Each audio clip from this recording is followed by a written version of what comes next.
So in this chapter we will look into optionals in Kotlin. What are optionals? What are the usage of optionals? Why it is being used? So optionals are represented by the question mark symbol in Kotlin. So when we are not sure whether the variable holds the value or not, we use optionals. Sometimes what happens, you only declare the variable, and you have to take the input from the user. The user inputs the data, but you are not sure what data would be entered by the user. So in that case, what we do normally, we assign the null string or null value to that particular variable, and later when the data is being entered by the user, that particular data will be assigned to that particular variable. But in that case, we are not sure whether the data entered by the user is valid or not, or whether he had entered the data entered properly or not. So all these things will be cleared in the example. So just go back to the IntelliJ IDE. Let's do some coding.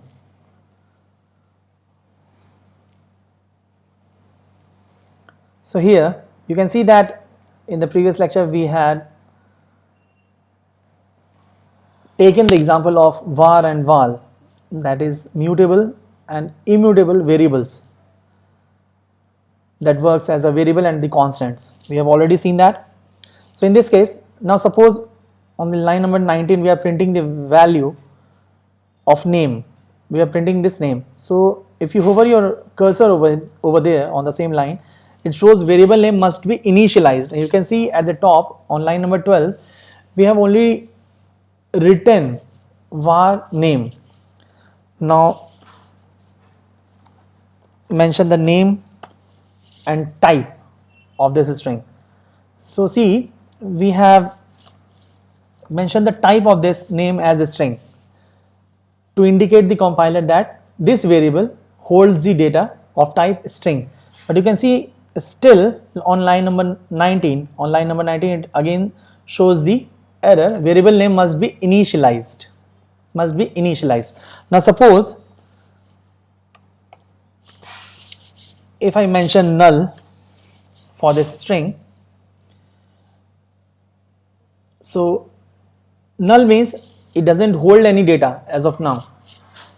Later we can assign some sort of string to this particular variable. As of now, it doesn't hold any data. Now you can see when I have written is equal to null and hover the cursor over there, it's showing null cannot be a value of non-null type string. So it is not allowing me to just, it doesn't allow me to write this particular syntax over there. So what is wrong over here? So now if I include the optional symbol, that is question mark, which we have discussed in our presentation, you can see the red mark has vanished and we cannot see any error. Now if you try to run this code, you can see it is compiling and it prints the null. That means it allows us to assign this null to this particular variable. So this is the use, this is particularly the use of one of the use cases of optionals. You can see that I have added the question mark after the string. So that means it is an optional. Optional means it can contain any value or it remains null. It remains null or it contains any value. So now suppose we want to change or assign some value to this particular variable. Just uncomment the below code. So here I am assigning Tom Hanks again to this variable name. Now again let's run this code.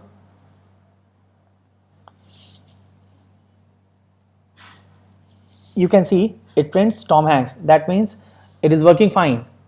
But if I remove this question mark symbol, that is optional. If I remove this optional from here, it again shows a red mark over the null. Null cannot be a value of a non-null type string.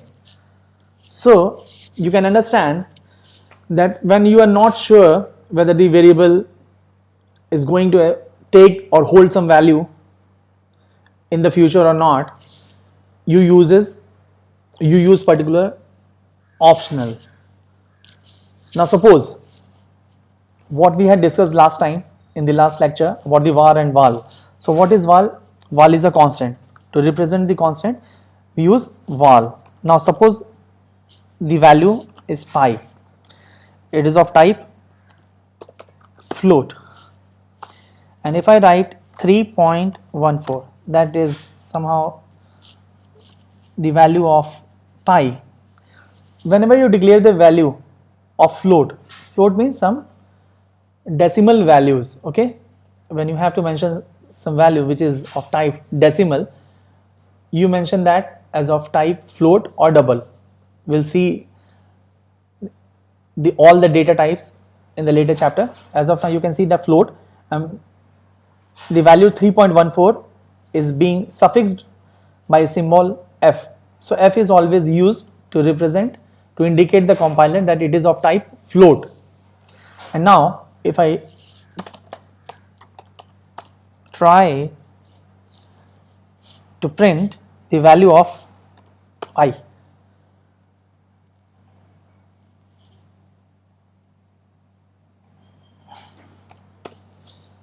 just run this code.